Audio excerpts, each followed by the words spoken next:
అన్ని అంశాలపై చర్చిద్దాం. ఓడగొడితే ప్రజల ముఖం చూడవా అంటూ కేసీఆర్ ఈగోను టచ్ చేస్తున్నారు సీఎం రేవంత్. గులాబీ బాస్ మాత్రం రేవంత్ వ్యూహానికి చిక్కకుండా సభకు రాకుండానే తన సెంట్రిక్ గానే చర్చ జరిగేలా స్కెచ్ వేశారట. దీంతో కేసీఆర్ అసెంబ్లీకి వచ్చేలా రేవంత్ ఇంకా ప్రెషర్ పెంచుతున్నారన్న టాక్ వినిపిస్తోంది. లేటెస్ట్ గా ఎమ్మెల్సీ కవిత కూడా కేసీఆర్ అసెంబ్లీకి రావాల్సిందే అనటం హాట్ టాపిక్ అవుతోంది.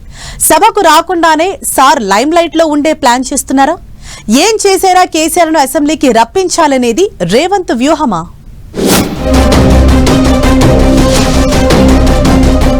కేసీఆర్ ను అసెంబ్లీకి రప్పించేందుకు రేవంత్ ఎత్తులు.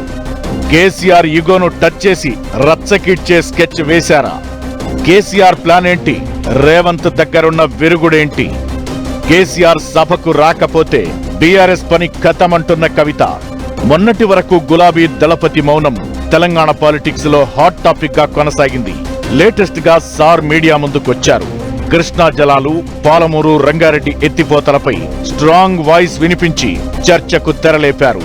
ఆ తరువాత అసెంబ్లీ సెషన్ స్టార్టింగ్ రోజు సభకు అటెండ్ అయి ఇంకా క్యూరియాసిటీ పెంచేశారు. అసెంబ్లీలో చర్చలో పాల్గొనేందుకు కేసీఆర్ వస్తున్నారంటూ లీకులు వచ్చాయి. కానీ శుక్రవారం జరిగిన సభకు సార్ రాలేదు. అసెంబ్లీకి హాజరైన బీఆర్ఎస్ శాసనసభ్యులు కూడా తమకు మాట్లాడే అవకాశం ఇవ్వడం లేదని వాకౌట్ చేశారు. అయితే కేసీఆర్ అసెంబ్లీకి రావాలంటూ ఎత్తుకున్న రాగాన్ని ఎంతకు వదిలిపెట్టడం లేదు సీఎం రేవంత్. పదే పదే సవాళ్లు విసురుతున్నారు. పైగా మీరు సభకు రండి, సలహాలు సూచనలు ఇవ్వండి అంటూ పిలుపు ఇస్తున్నారు. అంతటితో ఆగకుండా కేసీఆర్ అసెంబ్లీకి వస్తే ఆయన గౌరవానికి ఎలాంటి భంగం కలిగించబోమని హామీ ఇస్తున్నారు రేవంత్. గత సర్కార్ హయాంలో జరిగిన తప్పిదాలపై చర్చించేందుకు కేసీఆర్ సభకు రావాలని అంటున్నారు. అంతేకాదు కేసీఆర్ అసెంబ్లీకి వచ్చేలా తెలంగాణ ఉద్యమకారులు ఒత్తిడి తేవాలని కూడా రేవంత్ చెప్పుకొస్తున్నారు. మంత్రి వివేక్, ప్రభుత్వ సలహాదారు కేకే లాంటి తెలంగాణ ఉద్యమకారులు కేసీఆర్ అసెంబ్లీకి వచ్చేలా ప్రెస్ మీట్ పెట్టాలంటూ స్వయంగా రేవంతే సూచించడం ఆసక్తికరంగా మారింది. సభలోనే మాట్లాడదాం, మీరు రాండి, సభలో మీ గౌరవానికి మీ వాదనకి ఎక్కడ ఆటంకం కలిగించాం, మీ వాదన బలంగా వినిపించండి అని నేను ఈరోజు మీ అందరికీ చెప్పదలుచుకున్నా. చంద్రశేఖరరావు గారు వచ్చి మాట్లాడాలి. మేము ఓపెన్ మైండ్తో ఉన్నాం. మేమేమన్నా మా నిర్ణయాలలో లోపం ఉన్నా, మా నిర్ణయాలను సవరించుకోవడానికి ఏదన్నా ఉన్నా మీరు వచ్చి మాకు సూచన చేయండి, మీ అనుభవాన్ని మాకు ఇవ్వండి. లేటెస్ట్ గా సీఎం రేవంత్ చేసిన వ్యాఖ్యలు చర్చనీయాంశంగా మారాయి. ఇప్పటికే ఎన్నోసార్లు కేసీఆర్ కు సవాల్ చేశారు రేవంత్. అయినా కేసీఆర్ మాత్రం రేవంత్ సవాల్ను స్వీకరించి అసెంబ్లీకి రావడం లేదు. అసలు రేవంత్ పేరెత్తి మాట్లాడేందుకు సార్ ఇష్టపడట్లేదంటున్నాయి గులాబీ శ్రేణులు.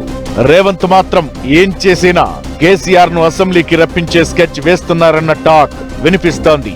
కేసీఆర్ గౌరవానికి భంగం కలగకుండా చూసుకుంటానని చెబుతూనే దమ్ముంటే అసెంబ్లీకి రాని సవాల్ విసరడం వెనుక పెద్ద ఎత్తుగడే ఉందన్న చర్చ జరుగుతోంది. అయితే లేటెస్ట్ గా ఎమ్మెల్సీ కవిత కూడా సీఎం రేవంత్ లాగే కేసీఆర్ అసెంబ్లీకి రావాల్సిందే అంటుండడం చర్చకు దారితీస్తోంది.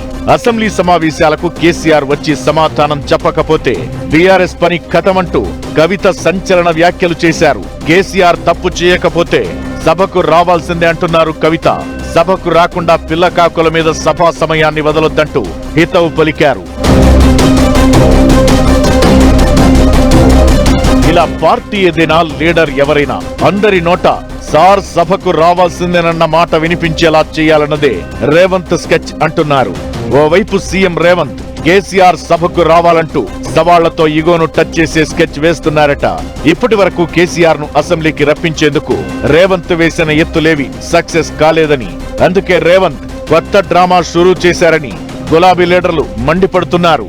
అయితే కేసీఆర్ అసెంబ్లీకి రావాలంటూ తెలంగాణ ఉద్యమకారులతో ప్రెస్ మీట్ పెట్టించి ప్రజల్లో ఓ చర్చకు తెరలేపాలనేది రేవంత్ వ్యూహమట. సరిగ్గా ఇదే టైంలో కవిత కూడా కేసీఆర్ సభకు రావాల్సిందేనంటూ మాట్లాడడం హాట్ టాపిక్ అవుతోంది. ఇలా అన్ని దిక్కులా ఒత్తిడి తెచ్చి కేసీఆర్ ను అసెంబ్లీకి రప్పించేందుకు రేవంత్ వేస్తున్న ఎత్తులు ఎప్పుడు సక్సెస్ అవుతాయో చూడాలి మరి.